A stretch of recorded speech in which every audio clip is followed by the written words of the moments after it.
Elbow Tendinitis Stretch and Exercise Program. Daily Stretch Routine. Welcome to our stretch routine for elbow tendinitis. Be sure to come to this program well hydrated and warmed up. A hot shower or an hour of normal morning activity is all that it takes. Now, unless otherwise specified, you can perform these exercises sitting or standing, but be sure to maintain good posture regardless of your position. Simple elbow bends. Alright, let's begin our first stretch. Standing or seated with your arms down at your sides, turn your palms forward. Bending both elbows, raise your palms toward your shoulders. When you reach the top of your range of motion, pause and hold for a 5 count. Then lower and repeat. We're going to perform this stretch 5 times, always transitioning smoothly and steadily. Don't be in any hurry here. Your focus should be on your body. While this activity certainly isn't physically intense, we still need to be careful and to breathe properly. Deep breaths in through the nose and out through the mouth at all times.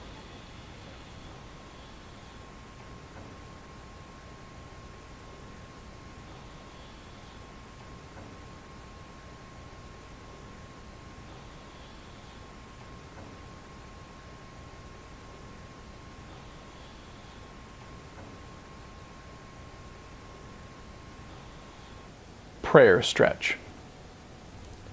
Now let's bring our hands together in front of our chest, palms facing inward, fingers extended. Your fingers should be under your chin with your thumbs touching your chest if possible. Now rotate your wrists outward, pointing your fingers away from your body and toward the floor. Without lowering your elbows, rotate to the limit of your pain-free range of motion, then hold for a 5 count. We're going to repeat this stretch a total of 5 times in each direction. Ideally, your hands will be in complete contact, fingertips to palms, and your arms will be parallel to the floor. Be sure to explore your full range of motion, and if you don't have the flexibility that you want right now, that's okay. Keep your focus on maintaining your form, and tendon health and mobility will come with time. The first few times you run through this routine, you may need to focus on the right way to perform the stretches. Just remember to maintain fluid motion throughout your transitions during this stretch and breathe deeply and steadily. Aided wrist flexion. We're going to increase the rigor of our stretching now and begin with some aided wrist flexion. Extend one arm directly in front of you, straightening your elbow. Flexing your wrist, point your fingers toward the floor. Now using the opposite hand, press directly on the top of the hand, directing your force straight back up the arm. Begin gently and only add a bit of pressure until you're sure that you won't be creating undue strain. We're going to hold this position for 30 seconds. If you're just beginning to use this routine, we highly recommend breaking this 30-second hold up into 2 or 3 short segments with a pause in between for wrist extension. You may also just need to give your arms a bit of a break. Even after a few repetitions with this program, you may want to continue breaking up this lengthy stretch. The key is to be attentive to your body's signals and respond to them accordingly. When you're finished with the first arm, move on to the other, repeating the procedure. Straighten the arm in front of you, flex the wrist, then gently add pressure to increase the stretch. Creating a stretch that is challenging but safe with regard to both intensity and duration. Especially if you have greater pain in one arm, you may find that your tendinitis will be aggravated in the arm you're using to add pressure. To mitigate this effect, try different means of delivering this stretch, perhaps using a smooth wall rather than the opposite arm.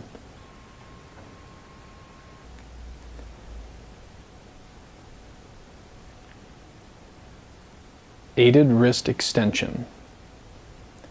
Alright, now we're going to alter this stretch slightly and repeat it. Place your dominant arm out in front of you once again, but instead of flexing your wrist, extend it, pointing your fingers toward the ceiling. Once again, assert a gentle, gradually increasing pressure with the opposite hand until you reach a challenging stretch. Hold this position for 30 seconds.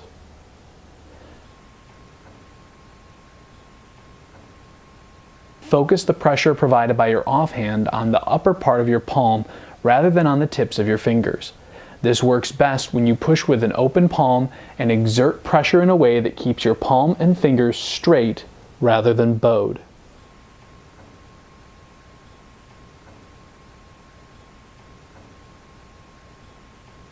After 30 seconds, you'll switch arms and perform this last stretch in the flexion-extension cycle.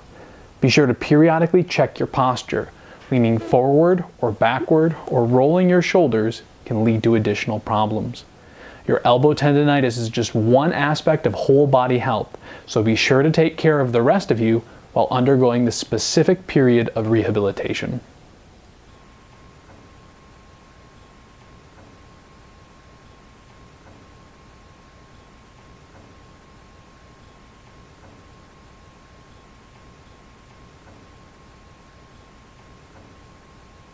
Wrist rotation stretches.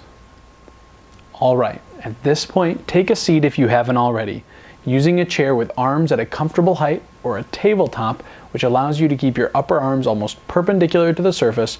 Place your forearms on the surface with your palms down. Now rotate your forearm so that your palm is facing upward. Rotate as far as you can while keeping your elbow fixed, then hold for 15 seconds.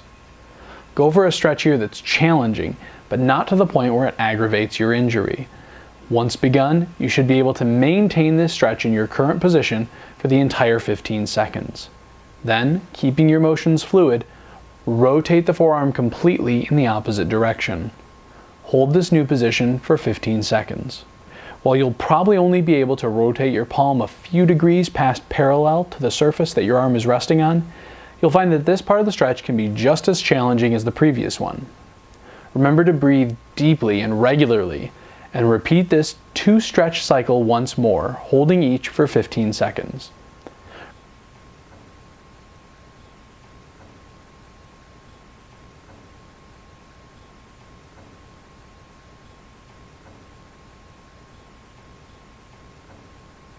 Remember as you finish that using your arms to pull and push yourself out of a chair can put undue stress on your elbows, so lean forward and use your whole body to stand.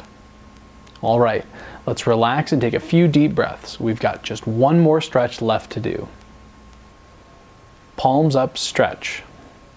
For this final stretch, interlock your fingers, then push your palms outward directly in front of you. Straighten your elbows if possible, but respect your pain-free range of motion. Hold this stretch for 15 seconds. You can feel this stretch mostly in the medial aspect of your arm. Try to push forward and out at your wrists rather than just bending your fingers. At the end of 15 seconds, come out of this stretch for a quick break, and then rotate at your shoulders to lift your arms over your head. We'll hold here for a final 15 seconds. Breathe deeply and deliberately throughout this stretch, especially if the flexibility of your shoulders makes this difficult. Those who find that lifting their arms over their head is just too much, take a short break and spend another 15 seconds with your arms directly in front of your body. Now, if you have the time, we highly recommend that you complete your daily stretch routine by performing the cool down massage which follows this stretch. Cool down massage. We highly recommend that you end your stretching or strengthening routine each day by doing a little bit of self-massage. This is going to help your healing process and hopefully provide some immediate relief as well. It's also going to help you become better acquainted with your injury and with your body in general.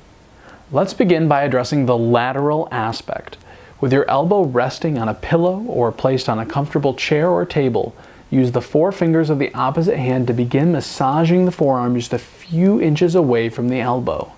You'll probably feel right away that there's a lot of pain and tension in your arm headquartered in these muscles right here. Move these fingers in a circular motion. We're going to continue this for about a minute to a minute and a half, so relax and breathe deep. Because you've just finished a routine, you're already warmed up. But if you want to try this massage between stretching sessions, be sure to warm up your arm a little bit with some gentle pulsing and squeezing on either side of the elbow. Throughout this time, feel free to gently flex and extend your fingers, feeling the variation this causes in the muscles around your elbow. Try applying varying degrees of pressure in one place while you open and close or rotate your hand. Massaging your elbow is going to promote circulation, help remove tension, and even possibly reduce the prevalence of scar tissue in those tendons. Midway through the first 60 or 90 seconds, be sure to move your hand to massage the muscles on the other side of your elbow. While the muscles of the upper arm don't play as significant a part in the dynamics of tennis elbow, their health, especially their flexibility, can be a help or a hindrance to your healing process. Okay, let's switch sides and begin massaging the medial aspect of the arm, this time with the thumb rather than the fingers. Again, we'll be working the muscles on either side of the elbow. We're not going to be ever working with those tendons directly, but instead we're focusing on the thick bundles of fibers where the tendons join the muscles of the upper arm. Preserve a strong circular motion, flexing and extending your hand as you need to in order to fully engage those muscles.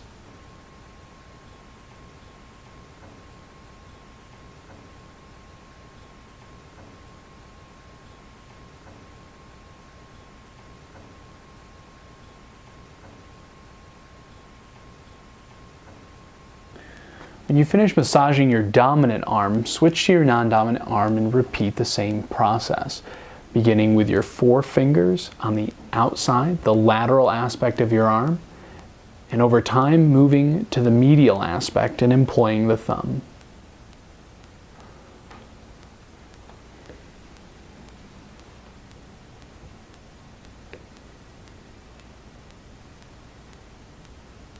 Spend as much of your massage as you can just breathing and relaxing. Remember that relaxing should be more than just slipping into a cat nap. Relaxation is an active process in that you're searching for and deliberately letting go of tension. This ability to find and reject tension is a skill worth cultivating.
Once you've finished treating both the medial and lateral surfaces of the arm, both above and below the elbow, then you're ready to complete your massage. End your massage by concentrating fully on your breathing for just half a dozen breaths or so. Clear your mind, let your arms relax, and breathe deeply. This concludes your routine.